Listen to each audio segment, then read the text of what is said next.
Hello viewers, welcome to our channel. ఇవాళ మనతో పాటు ప్రముఖ ఆస్ట్రోన్యూమరాలజిస్ట్ అగ్నేష్ అమిత్రాజ్ గారు ఉన్నారు. సార్తో మాట్లాడదాం. సార్ నమస్తే. సార్ నమస్కారం అండి. 2025 కొత్త సంవత్సరం వచ్చింది. ఎలా ఉంటుందో అని చెప్పి తెలుసుకోవాలని క్యూరియాసిటీ అయితే చాలామందికి ఉంటుంది. సో ఇప్పుడు మనం మిథున రాశి వారి గురించి డిస్కస్ చేద్దాం. మరి ఓవరాల్గా ఈ 2025 వాళ్ళకి ఎలా ఉండబోతుంది, కొన్ని రెమెడీస్ చేసుకోవాలి తప్పకుండా. ఎవరైనా కూడా కొన్ని పరిస్థితులు బాగున్నప్పుడు మరి వాళ్ళు ఎలాంటి రెమెడీస్ చేసుకోవాలి మిథున రాశి వారు? తప్పకుండా. ఇక్కడ ఏంటంటే ఫస్ట్ ఆఫ్ ఆల్ అందరికీ నూతన సంవత్సరం శుభాకాంక్షలు. అలాగే ఇక్కడ ప్రతి ఒక్కరికి నేను చెప్పేది ఏంటంటే గోచారం చూసుకోండి, గోచారం చూడొద్దని నేను అనట్లేదు. బట్ ఇంకా డెప్త్ అనలైజ్ చేసుకోండి. 2025లో మీరు ఏదైతే గోల్స్ పెట్టుకున్నారో అవి రీచ్ అవుతామా లేదా అనేది ఇంకా మన దశ బట్టి కూడా మనకి రిజల్ట్స్ అనేవి తెలుస్తాయి. కాబట్టి గోచారరీత్యా ఇది నేను ఇయర్ వైజ్ మొత్తం కూడా చేసుకునే రెమెడీస్ నేను చెప్తున్నాను. కొన్ని పాయింట్స్ ఏంటంటే డెప్త్ అనలైజేషన్కి వెళ్ళాలి. సో ఎవరైతే మిథున రాశి వారు ఉన్నారో మిథున రాశి వారికి ఫస్ట్ ఆఫ్ ఆల్ అయితే నిత్యం కూడా ఈ 2025 మొత్తంలో కూడా ఎలాంటి అనారోగ్య సమస్యలు ఉండొద్దు అనుకుంటే మీరు ఒక స్నాన విధానాన్ని ఆచరించండి. స్నానం అంటే ఏంటంటే మనకి ఒక నిమ్మాకులు దొరుకుతాయి కదా, నిమ్మ చెట్టు ఆకులు దొరుకుతాయి కదా, ఆ నిమ్మ చెట్టు ఆకులు తీసుకోండి. వాటితో పాటు ఒక 3 చుక్కలు సంపంగి నూనె ప్రతి ఈ సంవత్సరం మొత్తం కూడా మిథున రాశి వారు ప్రతి బుధవారము శనివారం రోజులు ఈ స్నాన విధానాన్ని ఆచరించండి. ఎట్లా అంటే మనకు ఒక 3 చుక్కలు సంపంగి నూనె అలాగే నిమ్మాకులు దాంట్లో వేసుకొని నిత్యము నువ్వు స్నానం చేసినట్టయితే అనారోగ్య సమస్యలు అనేవి దరిదాపులకి రావు. అలాగే ఇంకోటి ఏంటంటే ఖచ్చితంగా నువ్వు ఈ సంవత్సరం మొత్తం కూడా ఒకవేళ టీ అలవాటు ఉంటేనేమో టీలో ఇలాచి చేసుకొని మంచి తాగినట్టయితే, ఎందుకంటే ఎప్పుడైతే నువ్వు టీ పొడిని మనం వేసి బాయిల్ చేసి దాన్ని తాగటం వల్ల ఏమవుతుంది అంటే శుక్రుడు, శని, చంద్రుడు ఈ ముగ్గురు బలపడతారు. కానీ టీ అనేది మన కల్చర్ కాదు, మన వెస్ట్రన్ కంట్రీస్ వాళ్ళు మనకు అలవాటు చేసి వెళ్ళిపోయారు. మనం వదలలేకపోతున్నాం. కాబట్టి అలవాటు ఉంటే టీలో వేసుకొని తాగండి. లేదా అలవాటు లేదు గురువుగారు అనుకుంటే అట్లీస్ట్ నెలలో ఒక్క బుధవారం రోజైనా సరే కానీ ఒక ఇలాచీ తీసుకోండి, చిన్న ఇలాచీ తీసుకొని దాన్ని నోట్లో వేసుకొని నమిలి మింగేయండి. మార్నింగ్ అది పరగడుపుని చేయండి. ఆటోమేటిక్ మీకు మిథున రాశి వారికి ఎలాంటి ఆరోగ్య సమస్యలు ఉండవు. ధనం నిలబడాలి గురువుగారు అనుకుంటే ఒకటే పని చేయండి. మీరు ఈ చక్కెర పొంగలి ధనం నిలబడాలి ఇంట్లో అనుకుంటే చక్కెర పొంగలి మీ ఇంట్లో ప్రిపేర్ చేసుకొని దగ్గరలో ఎక్కడైనా గురుస్వరూపుల టెంపుల్ ఏది ఉన్నా సరే కానీ ఆ టెంపుల్లో మీరు అక్కడ పంచండి. కుదిరితే ఏంటంటే ఈ సంవత్సరం మొత్తం కూడా కుదిరినప్పుడల్లా ఆవు పిడిక తీసుకోండి. ఒకవేళ దొరికితే ఆవు పిడికలు ఇవాళ రేపు ఆన్లైన్ కూడా అమ్మేస్తున్నారు. అది చిన్న సైజు ఆన్లైన్ కూడా అమ్ముతున్నారు. ఆవు పిడిక తీసుకోండి. సో గుడికి వెళ్ళేటప్పుడు ఇప్పుడు బాబా టెంపుల్ అనుకోండి, బాబా టెంపుల్లో దుని వేసేది ఉంటుంది మనకు, అక్కడ మంటుంటుంది కదా. సో అక్కడ మీరు థర్స్డే రోజు వెళ్ళండి, మంచిగా నైవేద్యం అక్కడ తీసుకెళ్ళండి చక్కెర పొంగలి. ఈ యొక్క దుని మీద ఏం చేయండి అంటే మంచి నెయ్యి వేయండి. నెయ్యి వేసేసి మంచిగా మనసులో ఊరుకో ఈ సంవత్సరము మంచి వ్యాపారంలో ఎలాంటి ఆటంకం ఉండొద్దు.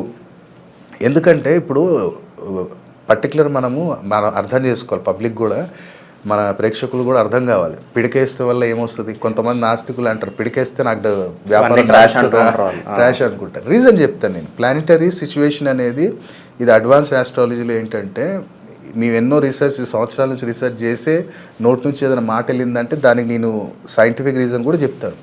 ఎప్పుడైతే అమ్మకి గోమాతకు మనము కొన్ని శనగలు పెడతాం, కొంతమందికి మనము గడ్డి పెడతాము, కొంతమంది దోసకాయ పెడతారు. అంటే అమ్మ తిన్నదంతా కూడా మలమూత్ర విసర్జన చేస్తుంది. అమ్మ చేసినప్పుడు ఏమవుతుంది అంటే నీకు బుధ బలం పెరుగుతుంది, బుధుడు పెరుగుతాడు, అది బుధుడు యాక్టివేట్ అవుతాడు. సో ఎప్పుడైతే బుధుడిని తీసుకెళ్ళి అగ్నిలో వేస్తున్నావో అనవసరమైన నరదృష్టి, అగ్ని ఎవరు కుజుడు కదా, బుధుడు వచ్చాడు, బుధుడు వెళ్ళి అగ్నిలో సమర్పణ అయిపోయాడు. సో నీ వ్యాపారం మీద కానీ ఏమైనా కట్టులున్నా, నీ వ్యాపారం జరగొద్దని ఎవరైనా చేసినా ఈ నెగిటివిటీ మొత్తం వెళ్ళిపోతుంది. ఇంత రెమెడీలో ఉంది, అర్థం ఉంది. ఏదో మనం పిడికేసేస్తే ఏది వస్తుందా అట్లేం కాదు. 100% దాంట్లో ఒక సైంటిఫిక్ రీజన్ ఉంటుంది. అంటే అమిత్రాజ్ చెప్పేది వేరే వాళ్ళది ఏమో నాకు తెలియదు, కానీ నేను అందుకనే ట్రోల్ అవ్వద్దు ఎవరితోటి, నేను ఎక్స్ప్లెనేషన్ ఇస్తా. ఇప్పుడు చాలామంది పాపం ఈ మధ్యలో ఒక వీడియో నేను చూశాను, నీకు పనులు నిత్యం కూడా ఆగిపోతున్నాయి, పనులు జరగట్లేదు అంటే కొంచెం కాఫీ పొడి తీసుకొని వాష్రూమ్లో వేసి ఫ్లష్ చేసి అని చెప్పారు. సో వాళ్ళని బాగా ట్రోల్ చేశారు వాళ్ళు. రీజన్ ఏంటంటే పనులు ఎప్పుడైతే ఆటంకాలు ఎక్కువ జరుగుతాయి, ఎందుకు జరుగుతాయి తెలుసా? బర్త్ చార్ట్లో 5th హౌస్లో కానీ రాహు ఉన్నా, 9th హౌస్లో కానీ రాహు ఉన్నా సరే కానీ పని చేతికి వచ్చింది, అరే అడ్వాన్స్ రేపు ఇస్తారా అన్నాడు, ఇవ్వలేదు, డ్రాప్ అయిపోయింది. దగ్గర దాకా వచ్చి వెళ్ళిపోయి ఆలస్యం జరిగేటప్పుడు రాహుని ఏం చేస్తామంటే ఇప్పుడు చాయ్ పత్తా కావచ్చు, కాఫీ పొడి కావచ్చు, పొగ ఐటమ్ కావచ్చు, సిగరెట్స్ కావచ్చు, గుట్కలు కావచ్చు, ఇవన్నీ కూడా జ్యోతిష శాస్త్రంలో వీటిని అన్నిటి ఏంటంటే ఇది నార్త్ సైడ్ అనమాట. మన నార్త్ సైడ్ లాల్ కితాబ్ కానివ్వండి, ఇట్లాంటి కొన్ని ఉన్నాయన్నమాట బుక్స్. సో వాటిలలో ఈ నవగ్రహాలలో రాహుకి ఈ ఐటమ్స్ ఇచ్చారనమాట. అందుకనే ఇక్కడ ఏం చేస్తామంటే దక్షిణ దిశ వాస్తు ప్రకారంగా ఏంటంటే దక్షిణ దిశ యమస్థానం, ఆ యమస్థానంలోనే మనకు వాష్రూమ్ది డ్రైనేజ్ వెళ్తుంది. సో నువ్వు సౌత్ సైడ్ ఎప్పుడైతే ఫ్లష్ చేస్తావో రాహు కుజుడు కంట్రోల్ చేసేస్తాడు దక్షిణ దిశలో బాత్రూమ్ ఉన్నప్పుడు.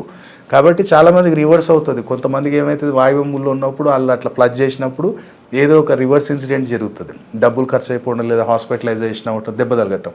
అందుకని ఏంటంటే మన వాస్తు కూడా చూసుకొని మన రెమెడీస్ ఫాలో అయినట్టయితే చాలా అద్భుతంగా ఉంటుంది. సో ఇట్లాంటి కాన్సెప్ట్స్ మనం చెప్తూనే ఉంటాం సార్. అలాగే ప్రొఫెషన్ పరంగా ఎదగాలని చెప్పి చాలా మంది అనుకుంటూ ఉంటారు. ప్రొఫెషన్ అనగానే మీరు తరచూ చెప్తూ ఉంటారు బిహేవియర్కి సంబంధించి కొన్ని అడాప్షన్ చేసుకోవాలని చెప్పి చెప్తాం. ఏంటి సార్ అది అడాప్టేషన్స్ ఏంటి? ఈ రాశి వారికి ఎలా ఉంటుంది ప్రొఫెషన్ పరంగా? ఇప్పుడు అదే మనకి మెయిన్. ఇప్పుడు మిథున రాశి అనేసరికి దువ్వల రాశి, అంటే వీళ్ళు అటు ఇటు ఉంటారు కాబట్టి వీళ్ళకి కన్ఫ్యూజన్ ఎక్కువ. సో దాంట్లో ఏమవుతుంది అంటే వీళ్ళ అడాప్టేషన్ ఏముండాలి అంటే వీళ్ళకి 12th హౌస్లో రాహు ఉచ్చస్థితిలో ఉంటాడు. సో వీళ్ళు ఏం చేయాలంటే ప్లానింగ్ ఉండొద్దు, ఇది చెయ్యాలి అనుకుంటే ఇమీడియట్లీ చేసేయాలంతే. దాని ఫలితం ఏమొస్తుందని ఆలోచించకు. మిథున రాశి వారికి నా దగ్గర వచ్చినప్పుడు, మిథున లగ్నం కానీ మిథున రాశి వారు వచ్చినప్పుడు నేను చెప్పేది అదే, ప్లాన్ చేయకు. ఎందుకంటే ఈ మిథున రాశికి ప్లాన్ చేస్తే స్టెబుల్గా ఉండే మైండ్ కాదు. నువ్వు అనుకున్నవి వాళ్ళు చేయాలనుకుంటే చేసేయి. అది చేయటం వల్ల ఆటోమేటిక్ నీ సాట్రాను శని తండ్రి ఇవ్వటం మొదలు పెడితే, రాహు ఇవ్వటం మొదలు పెడితే ఈ 2025లో అనంతం. కాబట్టి ప్లాన్ చేయకండి మిథున రాశి వారు, అడాప్టేషన్ చేసుకోండి. అది క్విక్ ఎమ్మటే చేసేయాలి. ఇప్పుడు సంజీవిని తెమ్మని ఆంజనేయ స్వామి గారికి చెప్పారు. ఆయన ఆలోచించాడా ఏ దిశకి వెళ్ళాలి, ఈ దిశ పర్టికులర్ దిశకి వెళ్ళి అక్కడ ఇట్లా ఈ పర్టికులర్ సిమ్టమ్స్ ఉంటాయి, ఇమీడియట్లీ ఆచరణ పెట్టాలి. ఆ ఆచరణ పెట్టడమే బిహేవియర్ ప్యాటర్న్ అనమాట. సో ఇక్కడ వ్యాపారస్తులకి ఇది, ఎవరైతే ప్రైవేట్ జాబ్ చేస్తున్నారో ప్రైవేట్ జాబ్ చేసేవాళ్ళు నిత్యం కూడా ఎక్కడైనా సరే కానీ ఒక నిర్మానుష అంటే కొంచెం ఓపెన్ ప్లేస్ ఎక్కడైనా సరే కానీ ఉంది అంటే అక్కడ ఏం చేయండి అంటే ఈ సంవత్సరం ఒక మీ ఇంటి దగ్గర ఏదైనా పార్క్ ఉంది, సంథింగ్ ఏదో ఒకటి ఉంది అనుకుంటే ఎక్కడి నుంచైనా సరే కానీ ఒక జిల్లేడు చెట్టు, తెల్ల జిల్లేడు చెట్టు కానీ ఎర్ర జిల్లేడు చెట్టు కానీ మీరు అక్కడ ఎవరిని అడగండి, అంటే మనకి ఈ ట్రీస్ అమ్మే షాప్ ఉంటుంది కదా, వాళ్ళని అడిగి తీసుకొచ్చి ఆ ప్రాంతంలో మీ దగ్గరలో ఎక్కడైనా గార్డెన్ ఉన్న, పార్క్ ఉన్న దాంట్లో పెట్టండి. ప్రతినిత్యం కూడా దానికి సేవ చేయండి. 3 నెలలకు ఒక్కసారి ఏం చేయాలి అంటే ఆ చెట్టు దగ్గర ఎర్లీ అవర్స్లో వెళ్ళిపోవాలి. ఎర్లీ అవర్స్లో వెళ్ళి మీకు ఇక్కడ చార్మినార్ దగ్గర అయితే దొరుకుతాయి మనకి, లేదా ఆన్లైన్ అన్న చూడండి మీరు, గ్రీన్ కలర్ హకీక్ అని దొరుకుతుంది. గ్రీన్ కలర్ హకీక్ అంటే మన ముస్లిం సోదరులు వాళ్ళు ఎక్కువ ధారణ చేస్తారు. అవి సులేమానీ హకీక్ అంత అవసరం లేదు, జస్ట్ నార్మల్ హకీక్. ఎందుకంటే మళ్ళీ అందులో సులేమానీ హకీక్ అనేసరికి అది కాస్ట్ ఎక్కువ చూపిస్తుంది. సో జనరల్ హకీక్స్ అని అడగండి, గ్రీన్ హకీక్ అని కొడితే మీకు ఆన్లైన్ వస్తుంది. మీరు 3 నెలలకు ఒకసారి ఈ మిథున రాశి వారు ఏం చేయాలంటే జాబ్లో ఎలాంటి ఇబ్బంది ఉండదు అంటే ఒక 7 తీసుకోండి, అవి ఒక 7 తీసుకొని ఆ చెట్టు దగ్గర భూస్థాపితం చేయండి. మీకు అంటే 3 మంత్స్కి ఒకసారి ఎనీ వెనస్డే ఆర్ సాటర్డే ఆ చెట్టు దగ్గర భూస్థాపితం చేయండి ఒక్కసారి. మళ్ళీ నేను ఇంకా 3 మంత్స్ తర్వాత ఎక్కడ చేయాలి గురుగారు అనుకుంటే ఆ పరిసర ప్రాంతాలలో 4 దిశలలో పెట్టండి. అంటే ఇప్పుడు మనం వాయువ్యంలో పెట్టాం అనుకున్న చెట్టు, వాయువ్యంలో ఒకసారి పెట్టండి, మళ్ళీ నెక్స్ట్ది ఈశాన్యంలో ఒకసారి పెట్టండి, ఆగ్నేయంలో ఒకటి పెట్టండి, నైరుతిలో ఒకటి పెట్టండి. ఇది సంవత్సరం మొత్తంలో 3 మంత్స్కి ఒకసారి రెమెడీ చేసినట్టయితే ఈ యొక్క బుధుడు రవి యొక్క అనుగ్రహం లభిస్తుంది. బుధుడు వచ్చాడు అంటే రిలేషన్ వస్తుంది, రవి వచ్చాడు అంటే గవర్నమెంట్ జాబ్లో మంచి డెవలప్ అవుతుంది. ఇది గవర్నమెంట్ జాబ్ వాళ్ళకి. ఎవరికైతే విదేశీయానం వెళ్ళాలి అనుకుంటే మీరు చేయవలసిందల్లా ఏంటంటే ఎక్కడైనా సరే కానీ టెంపుల్లో షుగరు, టీ పొడి వాళ్ళకి అయ్యగారికి ఇచ్చేసండి. అయ్యగారికి ఇచ్చినా పర్లేదు, ఆయన వాడుకున్నా పర్లేదు, ఎందుకంటే వాళ్ళిద్దరిని రిప్రజెంట్ చేస్తారు.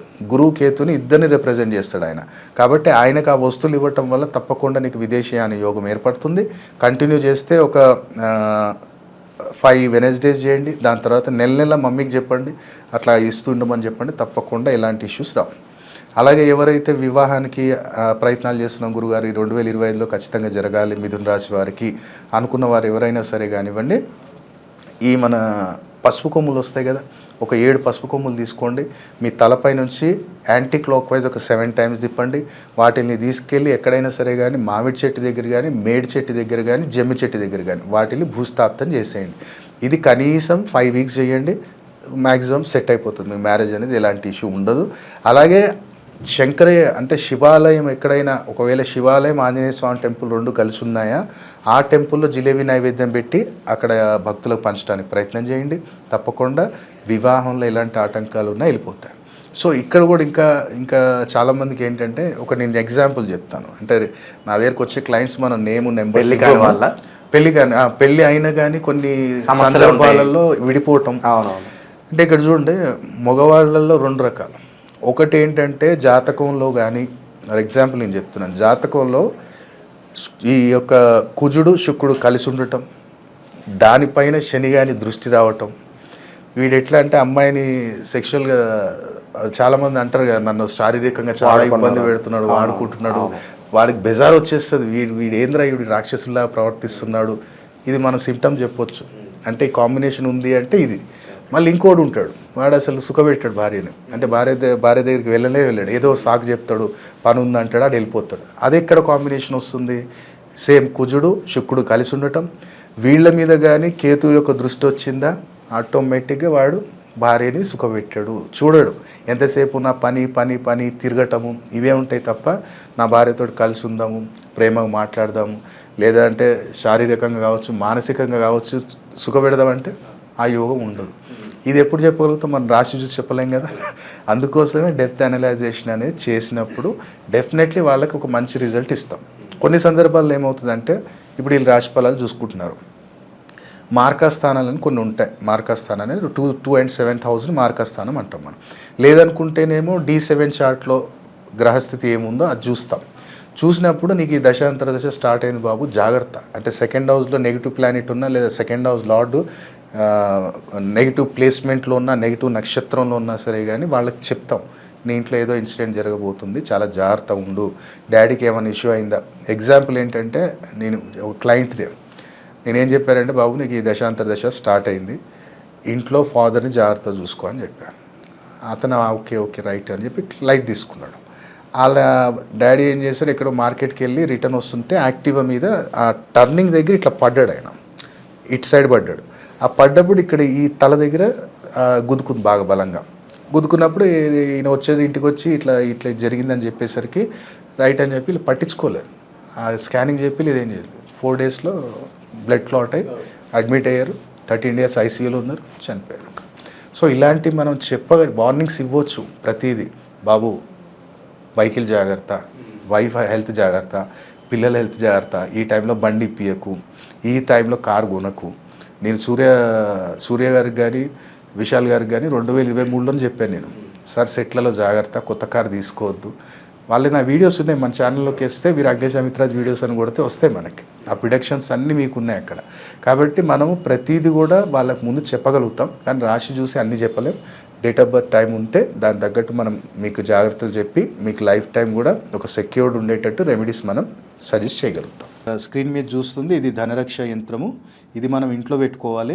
ఇది కాళమణి మీద మనం నిర్మించాం. ఇది టోటల్ కూడా మంత్రోపచారణం దీని మీద నిర్మించడం జరిగింది. ఇది ఏంటంటే నార్త్ ఇండియన్స్ మన మిత్రులు ఉత్తరాఖండ్ నుంచి మనకి ప్రత్యేకంగా చేపించి ప్రిపేర్ చేసి ఇచ్చింది మనకి. అంటే మనం చెప్తే వాళ్ళు ప్రిపేర్ చేయించారు ఈ పద్ధతిలో. సో ఇది మన దగ్గర ఉంచుకోవాలి. చిన్నది ఇది బుధమణి అంటాము. ఈ బుధమణి అనేది మన దగ్గర ఉండాలి. ఈ కాళమణి అనేది మాత్రం ఇంట్లో పెట్టుకోవాలి. ఈ బాక్స్ తోటి వస్తుంది మీకు ఇట్లా. ఈ బాక్స్ అనేది ఇట్లా క్లోజ్ అయిపోతుంది. ఇంట్లో ఏంటంటే మీకు వచ్చినప్పుడు ఇట్లా పెట్టుకోండి, ఈ బాక్స్ ఇట్లా పక్కకు పెట్టుకోండి, లేదా దీని కింద పెట్టుకున్నా పర్లేదు. సో దీనికి ఎలా ఆరాధన చేయాలి ఏంటిది అనేది మీకు వాయిస్ మెసేజ్ వస్తుంది. మీరు బుక్ చేసుకోవాలి అంటే స్క్రీన్ మీద కనపడుతున్న నెంబర్స్ కాల్ చేసి బుక్ చేయండి. లిమిటెడ్ స్టాకే ఉంది. మళ్ళీ మనం స్టాక్ ముందు కూడా తీసుకురావడానికి ప్రయత్నం చేద్దాం. కానీ 100% 2025లో ఈ వస్తువు మీ దగ్గర ఉంది అంటే అదృష్టం మీకు తోడవుతుంది, ఆ ధనాకర్షణ కలుగుతుంది, ధనరక్ష కూడా కలుగుతుంది. కాబట్టి వెంటనే కమర్షియల్గా కాదు, ఇది అన్ని రాసుల వారికి అదృష్టం తోడు చేయాలనే ఈ యొక్క కాన్సెప్ట్ తీసుకొచ్చాం. నేను చెప్పాను కదా, దీని కాస్ట్ కూడా పెద్ద ఏం లేదు, జస్ట్ 3200 రూపీస్ మాత్రమే దీని కాస్ట్. 2025లో ఓవరాల్గా మిథున రాశి వారికి ఎలాంటి రెమెడీస్ వీలు చేసుకోవాలో చాలా బాగా వివరించారు sir. Thank you so much. నమస్కారం.